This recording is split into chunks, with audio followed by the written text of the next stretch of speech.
श्री खंडेश्वर यात्रा उत्सवाच्या निमित्तानं ह्याही वर्षी सालाच्या बादाप्रमाणे होणारा चैत्र शुद्ध पौर्णिमेचा उत्सव मोठ्या धुमधडाक्यात आम्ही गावकरी ग्रामस्थ भाविक तथा ट्रस्ट बोर्ड साजरे करत आहेत. या निमित्तानं प्रसिद्धीच्या रूपानं तालुक्यातील प्रिंट मीडिया, इलेक्ट्रॉनिक मीडिया यासाठी इथं उपस्थित झाला त्यांचं मी प्रथमतः या ठिकाणी मी आभार व्यक्त करतो. आणि खंडेश्वर यात्रा उत्सवाच्या निमित्तानं दरवर्षीची आमची प्राथमिक तयारी असते ती लाईट असेल, लाईट डेकोर असेल, रस्ता असेल, साफसफाई असेल, ग्रामपंचायत माध्यमातून पाणीपुरवठा असेल, असे अनेक कामं आम्ही प्राथमिक स्वरूपात जी केलेली आहेत. तसे चांगल्या पद्धतीची व्यवस्था हागामा ग्राउंड असेल, ऑर्केस्ट्रा ग्राउंड असेल, या सर्वांचे नियोजन गावस्थांच्या सहकार्याने ट्रस्ट बोर्डने आम्ही केलेलं आहे.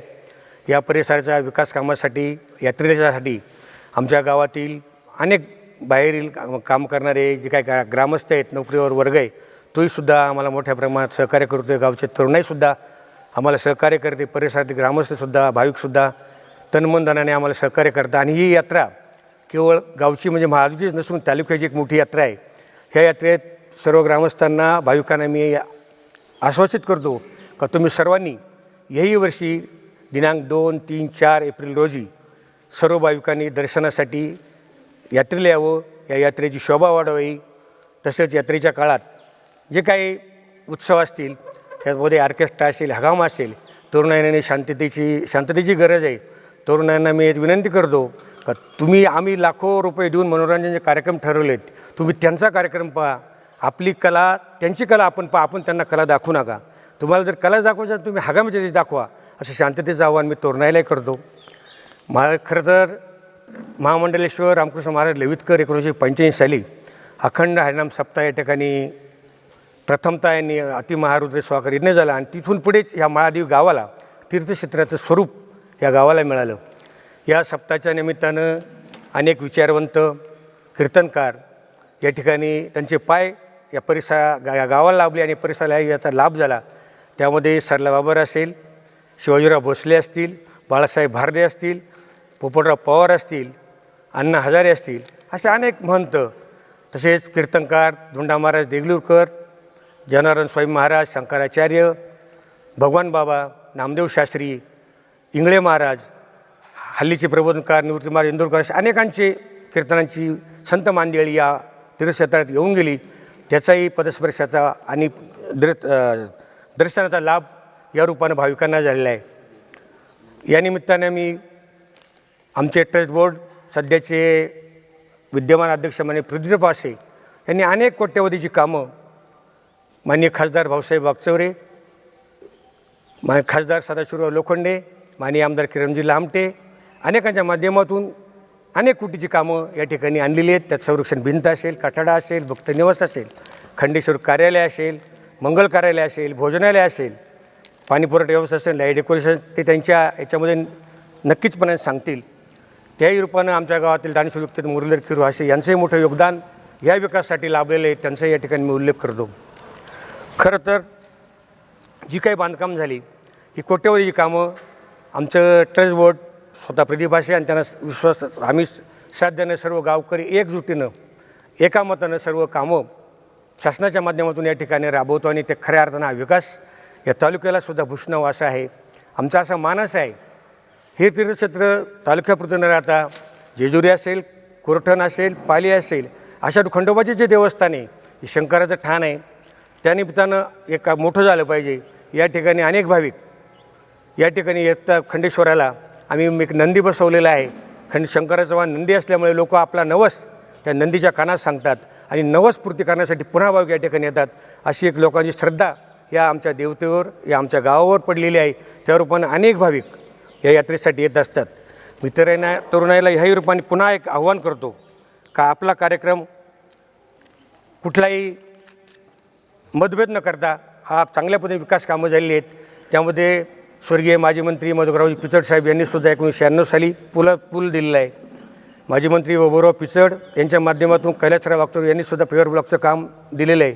तसेच सध्याचे पालकमंत्री, सध्या अध्यक्षांनी 3 कोटीचा प्रस्ताव नियोजन मंडळाकडे पाठवलेला आहे. मंत्री महोदय शासनाच्या मार्फत तोही प्रस्तावित जो ठराव आहे तोसुद्धा पालकमंत्र्याच्या मार्फत निश्चितपणाने या ठिकाणी तो मंजूर होऊन अनेक जी विकास कामं असे रस्त्याची तीसुद्धा मंजूर होणार आहेत. असे अनेक कामं जरी आम्ही करीत असलो तर परिसरातील भाविकांनी दानशूर अजूनही आर्थिक योगदान आर्थिक मतदान करावी. यातूनच आमच्या गावचा विकास यात्रेचा विकास होऊ शकतो. आम्ही मंगल कार्यासाठी अगदी अल्पशा रुपयामध्ये आम्ही मानधनामध्ये या लोकांना इथं सोयी उपलब्ध करून देतो. पुन्हा एकदा यात्रेच्या निमित्तानं 2 तारखेला होणाऱ्या यात्रेमध्ये देवकाट्याची मिरवणूक असेल, लेझिम पथक असेल, अश्वनृत्य असेल, ऑर्केस्ट्रा असेल, हगाम असेल, या सर्वच कार्यक्रमाची शोभा वाढवून तरुणाईंनी शांततेत सहकार्यानं हा कार्यक्रम कसा पार पाडला जाईल अशा पद्धतीचं आव्हान करतो. आणि परिसरातल्या भाविकांना मी आव्हान करतो, आपणसुद्धा या कार्यक्रमाला यावं. आमच्या गावची, आमच्या कार्यक्रमाची, आमच्या यात्रेची शोभा वाढावी अशी मी सर्वांना विनंती करतो. जय मल्हार. महाराष्ट्राचं कुलदैवत भगवान खंडेश्वराची यात्रा सालाबादप्रमाणे हनुमान जयंतीच्या दिवशी या ठिकाणी सुरू होत आहे. त्यानिमित्तानं विविध कार्यक्रमाचं आयोजन या ठिकाणी करण्यात आलेलं आहे. 2 तारखेला सकाळी पहाटे 6 वाजता खंडेश्वर मूर्तीची महाभिषेक पूजा ह्या ठिकाणी संपन्न होईल. त्यासाठी गावातील 4 यजमान त्या महापूजेसाठी या ठिकाणी बसवण्यात आलेले. त्यामध्ये सौ गीतांजली व श्री प्रसाद भाऊसाहेब हासे, सौ स्नेहा व श्री महेश पंढरीनाथ हासे, सौ अंकिता व श्री विशाल अशोक हासे, सौ प्राजक्ता व श्री योगेश बाळचंद हासे यांच्या शुभ हस्ते सकाळची पहाटेची 6 वाजता अभिषेक पूजा या ठिकाणी संपन्न होईल. त्यानंतर 4 वाजता जी खंडोबाच्या चांदीची मूर्ती असते ती गावातून 4 वाजता ज्या भक्ताच्या घरी ठेवलेली असते त्या चांदीची मिरवणूक 4 वाजता सुरू होईल. त्या चांदीच्या मूर्तीचा अभिषेक सायंकाळी 4 वाजता या ठिकाणी संपन्न होईल. ते माननीय सौ डॉक्टर जान्हवी अमोल हासे, त्याचबरोबर वैभवराव काशीद, सौ विजयाताई अरविंद पोटे मॅडम नगरसेविका कल्याण, सौ शीतल व श्री मिलिंद नाईकवाडी इंजिनियर, सौ सरिता व श्री मुकेश सदाशिव हासे इंजिनियर, सौ साहिली व श्री धनंजय सुभाष हासे यांच्या शुभ हस्ते त्या चांदीची अभिषेक पूजा 4 वाजता या ठिकाणी संपन्न होईल. त्या अभिषेकाच्या अगोदर जी मिरवणूक होईल त्या मिरवणुकीसाठी खास आकर्षण अंबित दुमालाचं, महिलांचं लेझिम पथक, त्याचबरोबर पारंपरिक वाद्य या मिरवणुकीसाठी असणार आहे. त्याचबरोबर रात्री 10 वाजता महाराष्ट्रातून ज्या मानाच्या काठ्या येतात त्या काठ्यांची 10 वाजता महाआरती या ठिकाणी संपन्न होणार आहे. त्या महाआरतीसाठी शिर्डी लोकसभेचे खासदार माननीय श्री भाऊसाहेबजी वागचौरे साहेब, अकोले विधानसभेचे आमदार डॉक्टर किरणजी लहामटे साहेब, पारनेर विधानसभेचे आमदार माननीय काशीनाथ दाते साहेब, संगमनेर विधानसभेचे आमदार माननीय श्री अमोलजी खताळ साहेब, त्याचबरोबर सौ जान्हवी व श्री अमोल रामलाल हसे व श्री मंगेश काशीनाथ नवले उद्योजक ठाणे यांच्या शुभ हस्ते त्या 10 वाजता काठ्यांची महाआरती या ठिकाणी संपन्न होईल.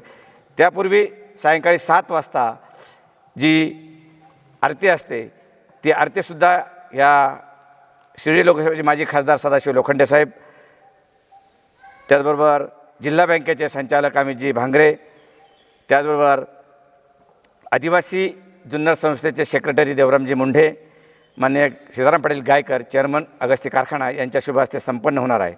या सर्व कार्यक्रमासाठी सायंकाळी जी दारू गोळ्याची आतषबाजी होणार आहे ती माननीय जगनशेठ देशमुख, उद्योजक संचालक अमृतसागर दुसंग बाळासाहेब आरोटे, उद्योजक अकोले व आमच्या गावातीलच एक दानशूर व्यक्तिमत्व सचिन भास्कर हासे यांनी हा दारुगोळा या ठिकाणी त्या कार्यक्रमासाठी दिलेला आहे. त्यांच्या शुभ हस्ते दारुगोळ्याचा शुभारंभ होईल. असा 2 तारखेचा भरगच्च कार्यक्रम. या कार्यक्रमासाठी अश्वनृत्य असणार आहेत, ढोलीबाजा असणार आहेत, त्याचबरोबर असे विविध सांस्कृतिक कार्यक्रम या ठिकाणी संपन्न होतील. त्याचबरोबर 3 तारखेला या ठिकाणी जे भाविक येतात यात्रेला त्या भाविकांसाठी, यात्रेकरूंसाठी एक मनोरंजनाचा कार्यक्रम या ठिकाणी आम्ही ठेवलेला आहे. त्या कार्यक्रमाचं नाव आहे स्वप्नसुंदरी. असा एक ऑर्केस्ट्रा तो 3 तारखेला शुक्रवारी 9:30 वाजता भाविकांच्या मनोसाठी ठेवण्यात आलेला आहे. त्याचाही लाभ सर्व भाविकांनी या ठिकाणी घ्यावा. त्याचबरोबर ह्या 2 दिवसाच्या कार्यक्रमामध्ये महाराष्ट्रातून जे जे भाविक यात्रेकरू येतील त्या भाविकांना या ठिकाणी 2 दिवस मोफत अन्नदान या ठिकाणी ठेवण्यात आले. ते अन्नदान मान्य सौ जानवी अमोल हसे यांच्या माध्यमातून हे 5वं वर्ष आहे की येणाऱ्या भाविकांना सकाळी 11 ते रात्री 10 वाजेपर्यंत हे अन्नदान 2 दिवस या ठिकाणी होणार आहे. त्याचाही लाभ भाविकांनी घ्यावा. विशेष करून जी महाअभिषेक या ठिकाणी पूजा होणार आहे 2 तारखेला, तर त्या ठिकाणी त्या खंडेश्वर मूर्ती आणि म्हाळसाबानूच्या मूर्ती आहे. त्या मूर्तींसाठी आमच्या गावातील एक दानशूर व्यक्तिमत्व सौ ताराबाई मुरलीधर हसे व मुरलीधर केरो हसे यांनी जे 30 तोळे सोने या ठिकाणी देवस्थानाला दिले, त्या सोन्यातून 25 तोळ्याचे दागिने हे म्हाळसाबानू आणि खंडोबाच्या मूर्तीला प्रदान करून त्याला शृंगार करून त्या महाअभिषेकाला सुरुवात होईल. एक विशेष आकर्षण त्या महापूजेच्या या ठिकाणी असणार आहे. त्यानंतर 3ऱ्या दिवशी 4 तारखेला सायंकाळी 4 वाजता महाराष्ट्रातून मोठमोठे मल्ल पहिलवान या ठिकाणी येणार आहे. त्यामध्ये महाराष्ट्र चॅम्पियन आहे, राष्ट्रीय विजेते आहे, असा मोठा हंगामा या ठिकाणी आम्ही त्या दिवशी 4 वाजता करणार. गावातील बरेच उद्योजक असतील, विश्वस्त असतील, ग्रामस्थ असतील, यांनी या हंगामासाठी डोनर म्हणून योगदान दिलेलं आहे. मग त्यामध्ये 21,000ची पहिली अंतिम कुस्ती आहेत, देवस्थानची 15,000ची आहे. नंतर दिलेले जे डोनर आहे 10,000, 5,000, 7,000, 3,000 आणि 2,000 अशा 15 कुस्त्या ह्या फिक्स केलेल्या पहिलवानांच्या या ठिकाणी संपन्न होणार आहे. त्यानंतर जागेवर 100 रुपयापासून ते 1,500 रुपयापर्यंत येणाऱ्या मल्लांच्या कुस्त्यासुद्धा जाग्यावर या ठिकाणी आम्ही लावणार आहेत. असा भरगच्च कार्यक्रम हा 3 दिवसाच्या या ठिकाणी होणार आहे. आणि जी महाअभिषेक पूजा 2 तारखेला होईल त्यासाठी आमच्या गावातील प्रसाद भाऊसाहेब हसे यांनी चांदीचा पाळणा या ठिकाणी त्या देवस्थानासाठी देणार आहे. तो त्या अभिषेकाच्या दिवशी या ठिकाणी आम्ही त्यांच्या शुभ हस्ते त्या चांदीच्या पाळण्याचं लोकार्पण देवस्थानच्या महाअभिषेक पूजेसाठी करणार आहोत. ही एक खास आकर्षण त्या महाअभिषेक पूजेचं असणार आहे. असे 3 दिवसाचे कार्यक्रम या ठिकाणी आपण ठेवलेले आहे. सर्व भाविकांना आव्हान करतो की यात्रेकरू आणि भाविकांनी या 3 दिवसाच्या कार्यक्रमाचा लाभ घ्यावा. हे घेत असताना ह्या देवस्थानच्या विकासाबाबत आमचे विश्वस्त दिलीपाशी यांनी सांगितलं आहे की अनेक शासनाच्या माध्यमातून मग तीर्थक्षेत्र क वर्ग असेल, प्रादेशिक पर्यटक महाराष्ट्र शासनाची योजना असेल, अशा विविध योजनेंमधून ह्या ठिकाणी साधारण 8 ते 9 कोटीचे कामं आत्तापर्यंत ह्या देवस्थानच्या माध्यमातून ह्या ठिकाणी झालेले आहे. 6 महिन्यापूर्वीच ह्या देवस्थानचा क वर्गातून ब वर्गामध्ये या ठिकाणी समावेश झालेला आहे.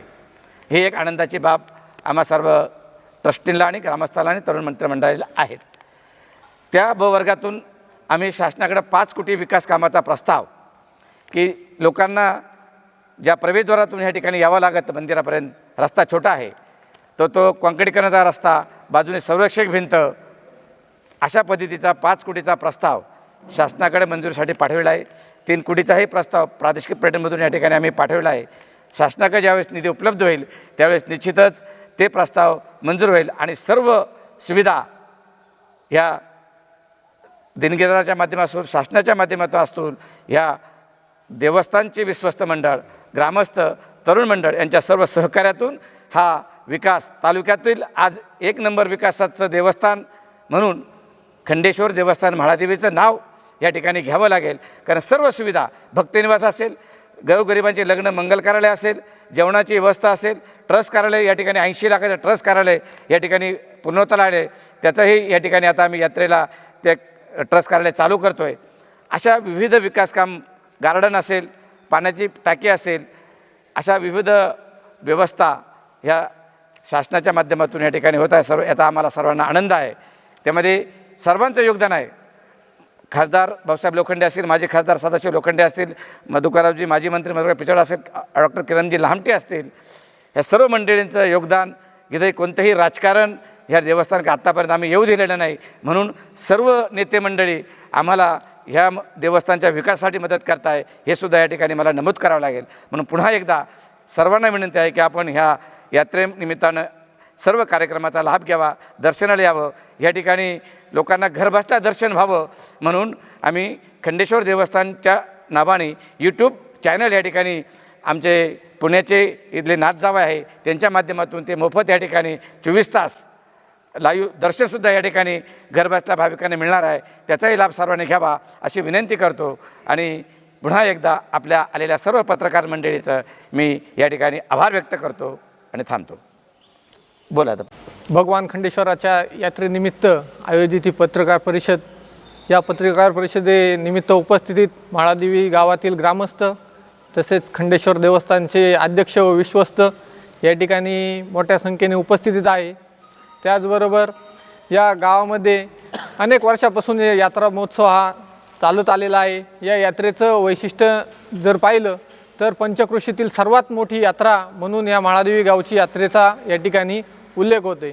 तर या यात्रा उत्सवानिमित्त या यात्रेची जी तयारी आहे ती 1 महिना अगोदरच या ठिकाणी तयारीला खंडेश्वर देवस्थानचे अध्यक्ष तसेच विश्वस्त हे बरोबरीने लागतात. त्यांची तयारी ही अतिशय तन मन धन या ठिकाणी अर्पण करून या ठिकाणी ही तयारी असते. या तयारीमध्ये जर बघितलं तर बारीक बारीक गोष्टींचा या ठिकाणी विचार केला जातो. स्वच्छतेपासून तर इथं विविध प्रकारची विकास कामं चालू आहेत. या विकास कामांपर्यंत या ठिकाणी या यात्रा महोत्सवाची तयारी असते. तसेच हा 3 दिवसीय यात्रा महोत्सव दिवसेंदिवस वाढत चाललेला आहे. या यात्रेमध्ये जर बघितलं आपण तर पारंपरिक ज्या गोष्टी आहे म्हणजे ज्या गोष्टी इतर कुठेही मिळत नाही त्या गोष्टी या यात्रेमध्ये मिळतात. जर या यात्रेची सुरुवात जर बघितली, आत्ताच अध्यक्षांनी सांगितलं की या यात्रेची सुरुवात सकाळी खंडेश्वराच्या महाअभिषेक पूजेपासून होते. तर या सर्व गोष्टी करत असताना म्हाळादेवीतील असेल तसं इतर गावांतील जे दानशूर व्यक्ती आहे त्या दानशूर व्यक्तींच्या माध्यमातून या ठिकाणी पैशाची उपलब्धता केली जाते व त्या आधारे यात्रा महोत्सव या ठिकाणी भरवला जातो. जर आपण बघितलं तर या म्हाळादेवीमध्ये जर बघितलं तर येण्यासाठी रस्तासुद्धा नीट व्यवस्थित नाही आहे. हे अंदमान निकोबार बेट म्हणून समजलं जाते. तरी पण या गावचा जर विकास बघितला आणि या गावचं जर देवस्थान बघितलं तर अतिशय दर्जेदार आहे. महाराष्ट्राचा जर विचार केला तर महाराष्ट्रातलं एकमेव असं देवस्थान असेल का ज्या ठिकाणी या इतर सुखसुविधा तसेच आलेल्या भाविकांसाठी तसेच गोरगरिबांसाठी या ठिकाणी मंगल कार्याची पण व्यवस्था या ठिकाणी केलेली आहे. जर आपण या यात्रेचा जर विचार केला तर ही यात्रा महाराष्ट्रातील सर्वात मोठी यात्रा म्हणून या ठिकाणी गणली जाते. जर त्याचबरोबर या यात्रेमध्ये जर वैशिष्ट्य सांगायचं झालं तर ही यात्रा यावर्षी संपूर्णपणे लाईव्ह दाखवण्यात येणार आहे. या लाईव्हचं जे सौजन्य आहे ते गावचे दानशूर व्यक्तिमत्व व पुणे येथील उद्योजक श्री प्रसाद भाऊसाहेब भासे यांनी ते लाईव्हचं सौजन्य या ठिकाणी दिलेलं आहे. त्याचबरोबर या गावचा आणि या देवस्थानचा जर विकास बघितला तर या देवस्थानच्या विकासासाठी आपल्या गावचे त्यांना या ठिकाणी म्हाळादेवीने तशी विकास पुरुष ही पदवी दिली आहे. तर त्या विकास पुरुष मान्य प्रदीप दत्तात्रय हासे यांच्या माध्यमातून गेले 35 वर्षापासून या गावचा विकास चालू आहे. आणि आज तुम्ही बघू शकता की हे गाव महाराष्ट्राच्या नकाशावर अगदी असं ठसा या गावाचा त्या ठिकाणी उमटवलेला आहे. आलेल्या भाविकांसाठी तसेच इतर जे गोरगरीब जे व्यक्ती आहे त्यांच्यासाठी अतिशय माफक दरामध्ये म्हणजे 25,000 रुपयामध्ये हे भव्य असं मंगल कार्यालय त्या ठिकाणी उपलब्ध करून दिले. त्याबद्दल मी खंडेश्वर देवस्थानचे अध्यक्ष तसेच विश्वस्त यांचं मी ग्रामस्थांच्या वतीने मी आभार मानतो. त्याचबरोबर या गावचं दानशूर व्यक्तिमत्व ताराबाई मुरलीधर व मुरलीधर केरवासे यांनी 50 लाख रुपये कायम ठेव या ठिकाणी दिलेली आहे. त्याचबरोबर त्यातून येणाऱ्या व्याजातून दर रविवारी भाविकांसाठी मोफत या ठिकाणी महाप्रसाद दिला जातो, भोजन दिलं जातं. म्हणजे या ठिकाणी आलेला कोणताही देवाचा भक्त असो त्यांचा मानस आहे की या ठिकाणी आलेला जो देवाचा भक्त आहे तो इथून उपाशी पोटी जाऊ नये. त्यामुळे त्यांनी या ठिकाणी 50 लाख रुपये कायम ठेव या ठिकाणी दिलेले आहेत. त्याचबरोबर अध्यक्षांनी सांगितल्याप्रमाणे ताराबाई मुरलीधर हासे व मुरलीधर केरवासे यांनी आपल्या संपूर्ण जीवनाचं जे कमाई होती ती या ठिकाणी अर्पण केली खंडेश्वराच्या चरणी. त्यांचंही मी म्हाळादेवी ग्रामस्थ तसेच खंडेश्वर देवस्थानच्या वतीने मी या ठिकाणी आभार मानतो. असेच विविध या ठिकाणी प्रत्येकाचा नामोल्लेख शक्य नाही आहे. विविध दानशूर मंडळींच्या हातातून या ठिकाणी दानधर्म होतो, त्यातूनच या गोष्टी चालत असतात. जर आपण बघितलं तर वर्षभर खंडेश्वर देवस्थानचे अध्यक्ष तसेच विश्वस्त या ठिकाणी प्रयत्न करत असतात महाराष्ट्र शासनातून काही निधी प्राप्त होतोय का, क वर्गातून ब वर्गामध्ये आपलं देवस्थान या ठिकाणी वर्णी लागलेली आहे. वर्गाचा दर्जा या ठिकाणी या म्हाळादेवी गावच्या देवस्थानला, खंडेश्वर देवस्थानला मिळालेला आहे. यातून काही म्हणजे प्रस्ताव करून काही निधी मिळतोय का यासाठी सतत ते प्रयत्नशील असतात.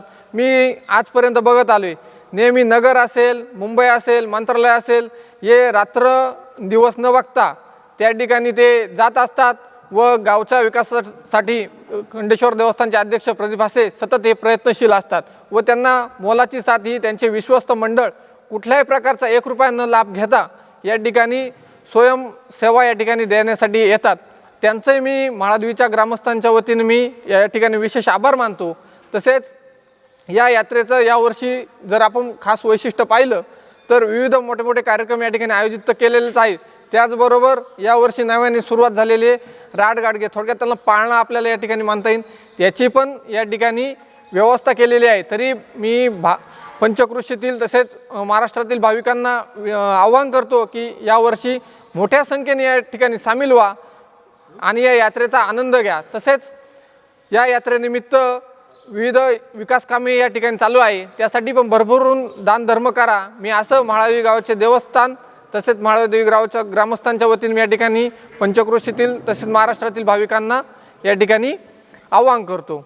त्याचबरोबर या यात्रेचं पत्रकार परिषदेनिमित्त उपस्थितीत स्वराज्य माझाचे आबा मंडलिक तसेच अकोले टाईमचे गणेश आवारी, सचिन खरात, अमोल पवार हेही या ठिकाणी उपस्थित झाले. त्यांचंही मी खंडेश्वर देवस्थान तसेच ग्रामस्थांच्या वतीने मी या ठिकाणी आभार व्यक्त करतो. आणि सर्वांना मी आवाहन पुन्हा एकदा करेल की या यात्रेनिमित्त सर्वांनी मोठ्या संख्येने उपस्थित राहा, येथील कार्यक्रमाचा आस्वाद घ्या आणि धन्यवाद.